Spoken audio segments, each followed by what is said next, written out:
Hello viewers, welcome on my YouTube channel Apex Tutorials, and in this video we will keep continue the explanation of our chapter Indigo from Flamingo। अभी तक हम लोग पढ़ चुके हैं कि British government ने जो इंडिगो शेयर क्रॉपर्स हैं उनकी प्रॉब्लम को सॉल्व करने के लिए एक ऑफिशियल कमीशन को अपॉइंट कर दिया था, जिसमें शेयर क्रॉपर की तरफ से गांधी जी एकमात्र और अकेले रिप्रेजेंटेटिव थे। तो आइए अब उससे आगे पढ़ते हैं। द ऑफिशियल इंक्वायरी, ये यहाँ से आप देख लीजिए, यहाँ से हम शुरुआत कर रहे हैं। The official inquiry assembled, assembled का मतलब यहाँ पे हो जाता है, ये मैं ऐसे कर देता हूँ इसको, सॉरी दोबारा कर देता हूँ मैं, यहाँ पर ये असेंबल्ड को प्रॉपरली अंडरलाइन कर देता हूँ। Assembled a crushing mountain of evidence against the big planters. अब इस ऑफिशियल कमीशन ने जो इंक्वायरी शुरू की, तो उस इंक्वायरिंग में बड़े जो प्लांटर्स थे यानी जो ज़मींदार लोग थे उनके ख़िलाफ़ एक ज़बरदस्त तरीके से जो है सबूत इकट्ठे हो गए शिकायतों के। एंड व्हेन दे सा दिस दे अग्रीड, और जब कमीशन ने ये सब देखा तो वो सहमत हो गए, अग्रीड सहमत हो गए इन प्रिंसिपल सैद्धांतिक रूप से, to make refunds to the peasants, यानी किसानों का जो पैसा लिया गया था उसको रिफंड करने के लिए, उसको वापस करने के लिए, उसके रिफंड के लिए वो तैयार हो गए थे। But how much must we pay, यहाँ अब ये सबसे बड़ा सवाल जो है यहाँ खड़ा हुआ कि but how much must we pay, यानी प्लांटर्स ने, ज़मींदारों ने ये कहा, उन्होंने पूछा कि हाउ मच यानी कितना वापस करें, हम सारा तो कर नहीं सकते, कितना वापस करें। They thought he would demand repayment in full of the money which they had illegally and deceitfully extorted from the sharecroppers. Illegally यानी अवैध रूप से, और deceitfully यानी धोखे से। तो वो ये सोचते थे, कौन, ज़मींदार लोग और ब्रिटिश ऑफिशियल्स जो थे, जो कमीशन में और रिप्रेजेंटेटिव थे उनके, वो ये सोचते थे कि ही कौन, महात्मा गांधी, ही कौन, महात्मा गांधी, महात्मा गांधी क्या करेंगे, वो डिमांड, मांग करेंगे, रीपेमेंट, वापस देने की, in full of the money, यानी उस पूरे पैसे को वापस करने की डिमांड करेंगे, विच, जिसे they had illegally and deceitfully extorted from the sharecroppers. Extorted, extorted यहाँ पे अंडरलाइन कर देता हूँ। इलीगली मैंने आपको बताया अवैध रूप से, गैर कानूनी, डिसीटफुली धोखे से, एक्सटॉर्टेड ज़ोर ज़बरदस्ती से जिस पैसे के उन्होंने गैर कानूनी तरीके से, धोखे से, ज़बरदस्ती करके शेयर क्रॉपर्स थे, बटाईदार किसानों से उन्होंने जितना पैसा लिया था, वो ये सोचते थे गांधी जी उस सारे पैसे को वापस करने की बात करेंगे। लेकिन हुआ क्या, हुआ क्या व्यूवर्स, ही आस्ट ओनली 50%, उन्होंने मात्र केवल 50% की मांग की। There he seemed adamant, adamant यहाँ पे कहते हैं अड़ियल, अड़ियल यानी अपनी बात पे पक्का, ऐसा दिखाई देना, ऐसा लगना कि वो इससे पीछे हटने वाले नहीं हैं। वो अपनी बात को कहते हुए ऐसे दिखाई दिए कि बिल्कुल वो अड़ जाएंगे, यानी 49, 48 या 45% पे भी वो तैयार अग्री होने वाले नहीं हैं। Rights reverend J.Z. हॉज। अब ये चूँकि लुइस फिशर की लिखी हुई है, तो उन्होंने अलग अलग अकाउंट्स पढ़े, उन्होंने जो सम्मानित पादरी थे J.Z. हॉज, ब्रिटिश मिशनरी, धर्म प्रचारक थे, अंग्रेज़ों के, ब्रिटेन के धर्म प्रचारक थे, ईसाइयों के मिशनरी इंडिया के अंदर, तो वो भी लिखते हैं, उनकी भी किताब को पढ़ा, तो उसमें से जो अकाउंट उन्होंने लिया है उनका, उसको कहते हैं कि वो चंपारण में ब्रिटिश धर्म प्रचारक के रूप में थे, और उन्होंने लिखा है, और क्या किया, who observe the entire episode eight close range, और उन्होंने इस पूरी घटना को बहुत नज़दीक से देखा था, कि इन्होंने J.Z. हॉज ने। अब उनकी बात को लिखते हैं, thinking probably that he would not give way, he would not give way, give way का मतलब सरेंडर, वो सरेंडर नहीं करेंगे, गिव वे। कौन? महात्मा गांधी जी। उन्हें ये लगा कि नहीं, प्लांटर्स, बिग प्लांटर्स जो थे, वो ज़मींदार लोग जो थे या जो ब्रिटिश ऑफिशियल्स थे, उन्हें ये लगा कि गांधी जी बिल्कुल भी सरेंडर नहीं करेंगे, 50% से नीचे नहीं जाएंगे। The representative of the planters offer to refund to the extent of 25%। जो रिप्रेजेंटेटिव था, जो प्रतिनिधि था किसका? प्लांटर्स का, उसने प्रस्ताव किया, ऑफर किया कि वो मात्र 25% दे देंगे। वो ये सोच रहे थे कि गांधी जी 50% से नीचे नहीं आएंगे, आप 25% कह दो, बात नहीं बनेगी और बात फिर वहीं जूं की त्यों रह जाएगी। एंड टू हिज अमेजमेंट, लेकिन वो हैरान हुआ। कौन? रिप्रेजेंटेटिव किनका? बिग प्लांटर्स का। Mister Gandhi took him at his word, यानी जैसे ही उसने कहा, गांधी जी ने उसकी बात पकड़ ली और क्या कह दिया? यस, हाँ जी ठीक है, 25% आप कहते हो, हम तैयार हैं। दस ब्रेकिंग द डेडलॉक, और उसने ये जो डेडलॉक था, ये जो गतिरोध था, इसको तोड़ दिया। यानी जो बिग प्लांटर्स के ज़मींदारों के और शेयर क्रॉपर्स के बीच में था, वो टूट गया। यानी उन्होंने 25% कहा, गांधी जी तैयार हो गए, बोले ठीक है जी। This settlement was adopted unanimously by the commission, और ये जो समझौता था वॉज एडॉप्टेड, स्वीकार कर लिया गया, मान लिया गया, यूनैनिमसली, सर्वसम्मति से। यानी गांधी जी ने 50% कहा और जमींदारों के रिप्रेजेंटेटिव ने 25% कहा, गांधी जी सहमत हो गए, तो दोनों की सहमति बन गई, तो इसलिए वो मान लिया गया, कमीशन ने उसको मान लिया। Gandhi explain that the amount of the refund was less important than the fact that the landlords had been obliged to surrender part of the money and with it part of their prestige। बड़ी important बात है, सबसे important बात यही है। और क्या है? वो ये कहते थे, गांधी जी ने ये कहा, एक्सप्लेन किया कि जो पैसा था, यानी जो रकम थी रिफंड की, वापस होने की, वो लेस इंपॉर्टेंट, वो ज़्यादा इंपॉर्टेंट नहीं थी, वो महत्व नहीं रखती थी, लेस इंपॉर्टेंट थी दैन द फैक्ट, इस बात से कि that the landlords had been obliged, के जो लैंडलॉर्ड्स थे, वो जो ज़मींदार लोग थे, बड़े बड़े लोग थे, ज़मींदार लोग, उनकी बात कर रहे हैं कि वो जो थे हैड बीन ऑब्लाइज्ड। अब ऑब्लाइज्ड वर्ड यहाँ पे आया है डियर व्यूअर्स, ये ऑब्लाइज्ड को मैं अंडरलाइन कर देता हूँ, ये ऑब्लाइज्ड वर्ड आया है यहाँ। ऑब्लाइज्ड को उन्होंने कहा है कि वो मजबूर हो गए टू सरेंडर, देने के लिए, पार्ट ऑफ द मनी, पैसे का हिस्सा भी 25% ही सही, एंड और विद इट, इसके साथ क्या हुआ? पार्ट ऑफ देयर प्रेस्टीज, यानी उन्होंने इसे अपनी सम्मान का, अपनी इज्जत का विषय बना लिया था कि हम पैसा वापस नहीं करेंगे। और जब वो पैसा वापस देने को तैयार हो गए तो उनकी इज्जत भी गई ना। देयरफॉर, इसलिए, as far as the peasants were concerned, जहां तक किसानों का ताल्लुक है, संबंध है, the planters had behaved as lords above the law, यानी प्लांटर्स जो थे वो क्या करते थे? वो कानून से ऊपर होके उनके मालिक होने का, यानी उनके मालिकों की हैसियत से उनके साथ बर्ताव करते थे। किनके साथ? पेजेंट्स के। Now the pageants saw that he had rights and defenders, अब पेजेंट्स ने ये देख लिया कि उनके पास भी अधिकार हैं और उनके पास डिफेंडर्स, यानी उनको प्रोटेक्ट करने वाले, उनका साथ देने वाले, उनका बचाव करने वाले लोग भी हैं, ये उनको विश्वास हो गया। ही लर्नड करेज, और पेजेंट्स ने क्या किया? उन्होंने साहस सीख लिया, साहस करना, साहस, हिम्मत दिखाना सीख लिया। इवेंट्स जस्टिफाइड गांधीज पोजीशन, और ये जो घटनाएं जो हैं जस्टिफाइड गांधी की पोजीशन को, स्थिति को ठीक सही साबित करती हैं, जस्टिफाई करती हैं, सही साबित करती हैं गांधी जी की पोजीशन को। तो within a few years the British planters abandoned their estates, यानी कुछ ही वर्षों में जो ब्रिटिश प्लांटर्स थे, जो ज़मींदार लोग थे, अबेंडेंड देयर एस्टेट्स, अबेंडेंड, यहाँ पे मैं ये अबेंडेंड जो है इसको मैं अंडरलाइन कर देता हूँ।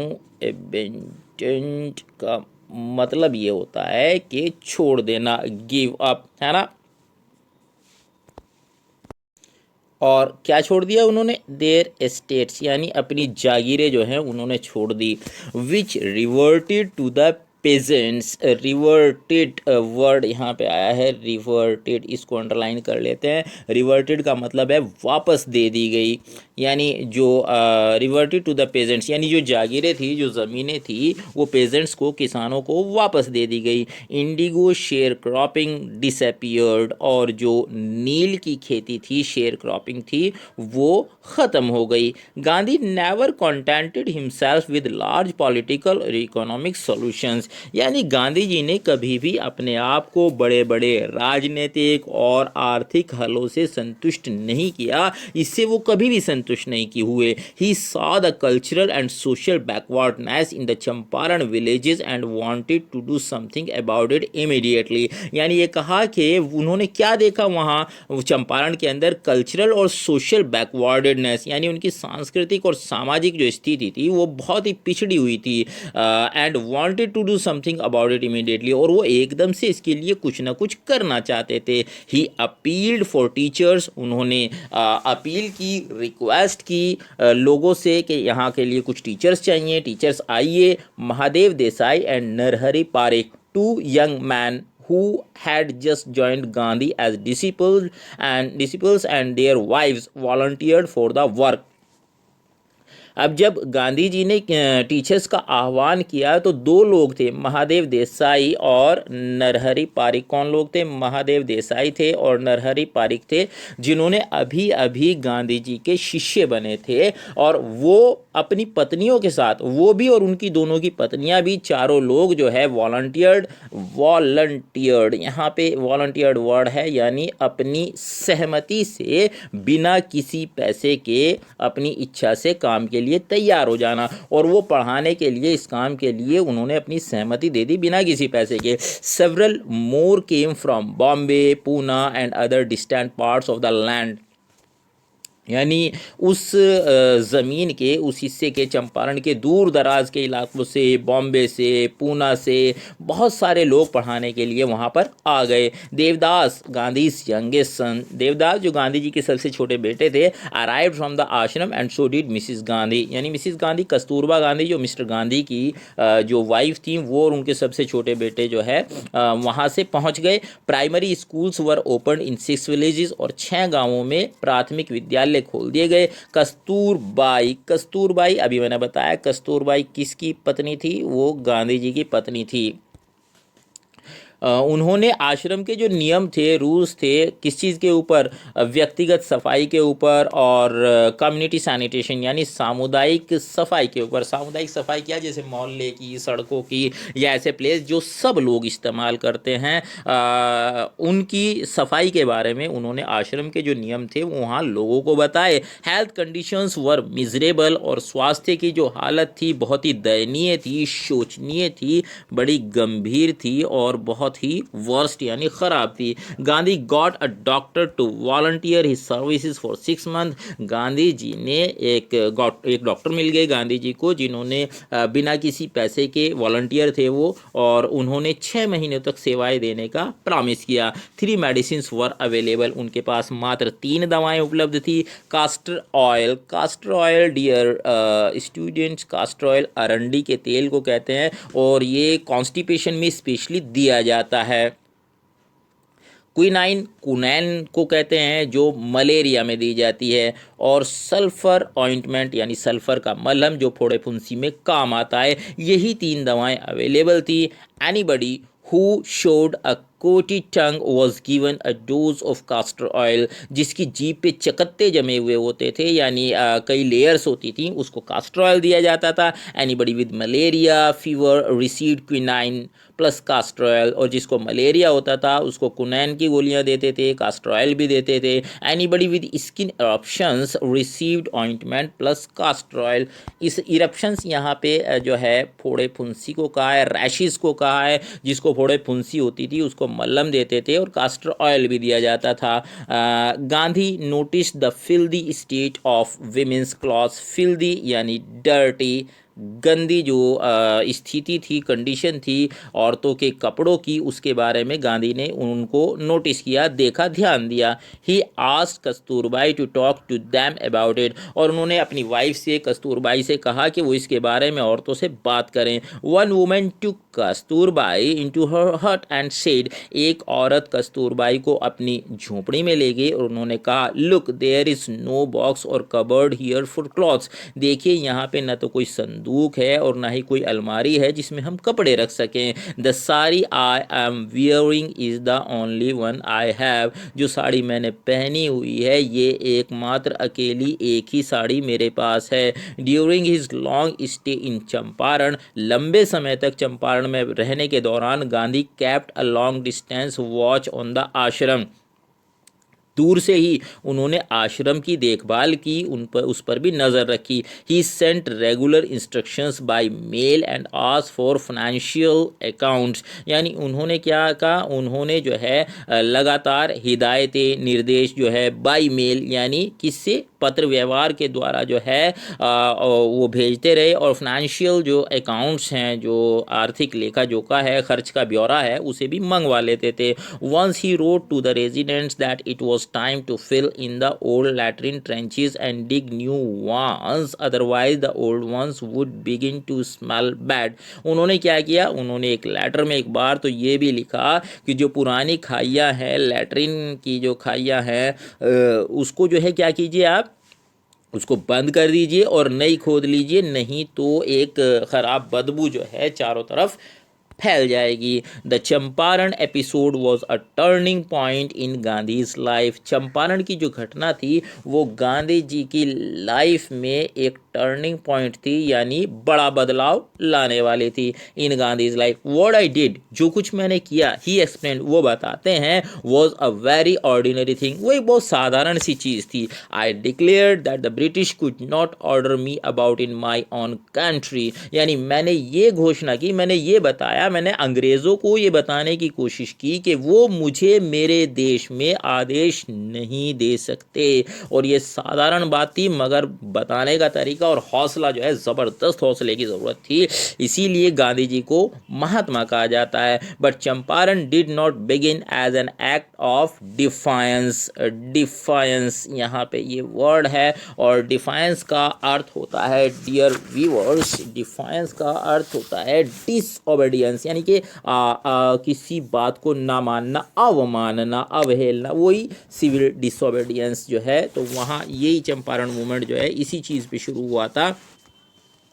It grew out of an attempt to alleviate the distress, alleviate यहाँ पे, और distress, alleviate और distress, ये alleviate है और ये डिस्ट्रेस है, of large numbers of poor pageants, यानी ये हुआ अलिविएट का मतलब यहाँ पे हो जाता है रिमूव हो जाता है, और डिस्ट्रेस आप समझते ही हैं कि टेंशन को, परेशानी को कहते हैं। यहाँ पे ये कहा गया है कि ये किससे, यानी ऑर्डर, आदेश को न मानने से शुरू हुआ था, लेकिन क्या हुआ, बढ़ता चला गया, एक कोशिश, अटैम्प्ट, किस तरह से, एलिवेट, रिमूव, हटाने की, डिस्ट्रेस, परेशानी, यानी बड़े संख्या में, बड़ी तादाद में जो गरीब किसान थे उनकी परेशानी को हटाने के रूप में बढ़ गया। This was the typical Gandhi pattern, this was the typical Gandhi pattern, यहाँ पे टिपिकल वर्ड आया है, और टिपिकल को मैं अंडरलाइन करके दे देता हूँ, ये टिपिकल यानी विशेषता, खासियत,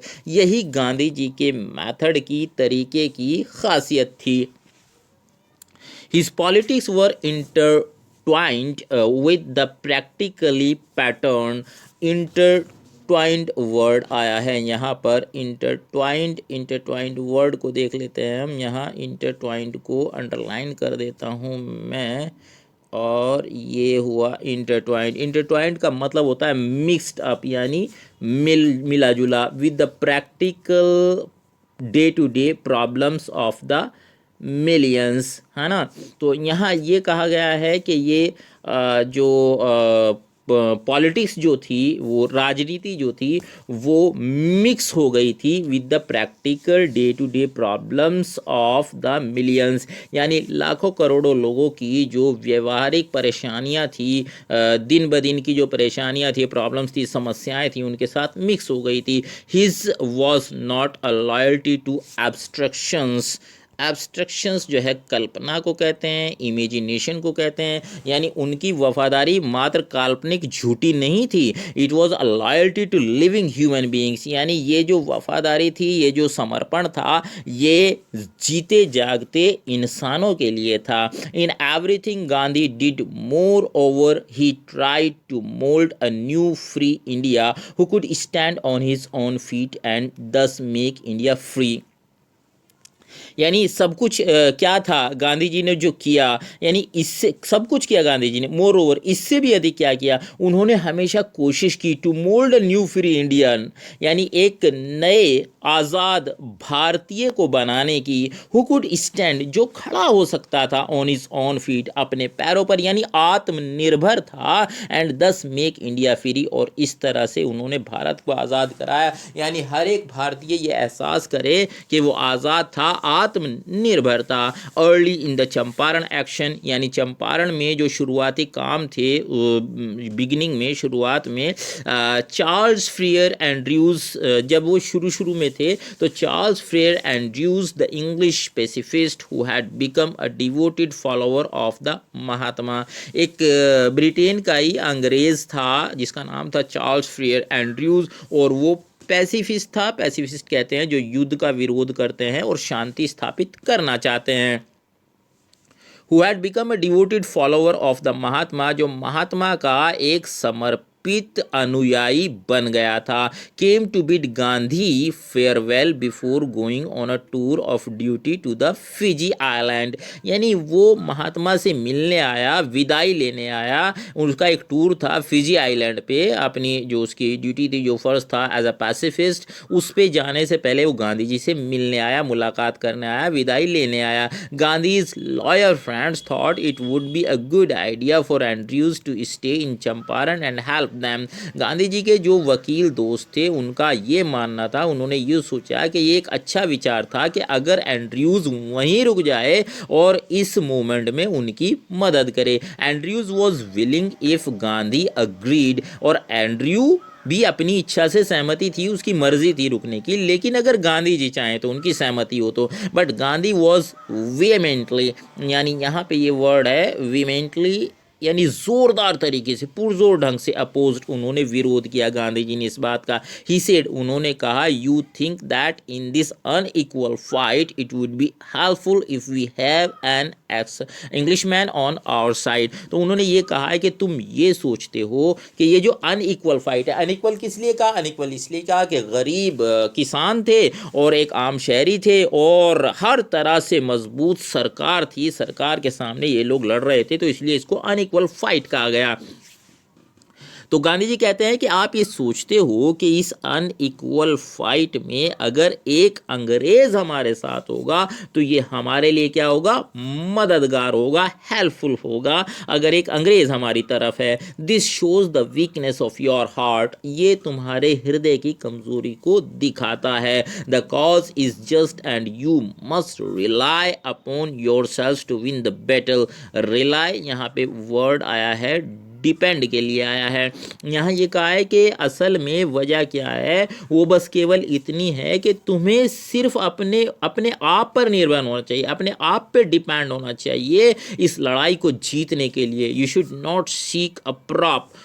प्रॉप यहाँ पे वर्ड आया है, ये प्रॉप मैं इसको अंडरलाइन कर देता हूँ. Prop in mister Andrews because he happens to be an Englishman, सिर्फ इसलिए कि मिस्टर एंड्रयूज एक अंग्रेज हैं, आप उसमें सपोर्ट, प्रॉप जो है, प्रॉप मैंने अंडरलाइन किया था, फिर से कर देता हूँ. प्रॉप के यहाँ पे सपोर्ट के लिए आया कि उनकी मदद, उनकी सपोर्ट आप इसलिए चाहते हैं कि वो सिर्फ एक अंग्रेज हैं.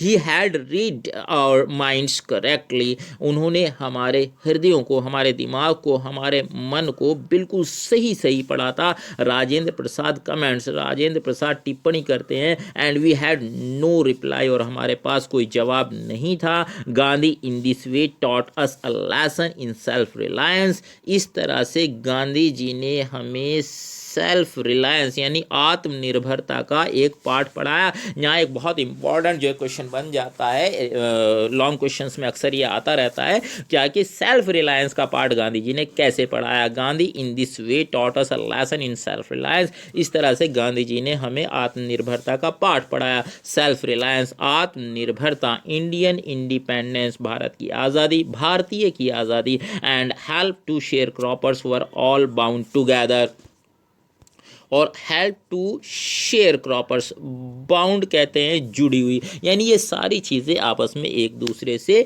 जुड़ी हुई थी। In this way I have explain the chapter you in a very beautifully way. अभी that means to say I have imposed my all efforts to make the chapter easy to understand. अगर आपको explanation पसंद आई है, अच्छी लगी है, chapter आपकी समझ में आया है, तो प्लीज़ वीडियो को लाइक करें, शेयर करें और मेरे चैनल को सब्सक्राइब कर दें। और आपके कमेंट्स मेरे लिए हमेशा इंस्पिरेशन का काम करते हैं। So please dear viewers, for more videos keep watching Apex tutorials. Thank you.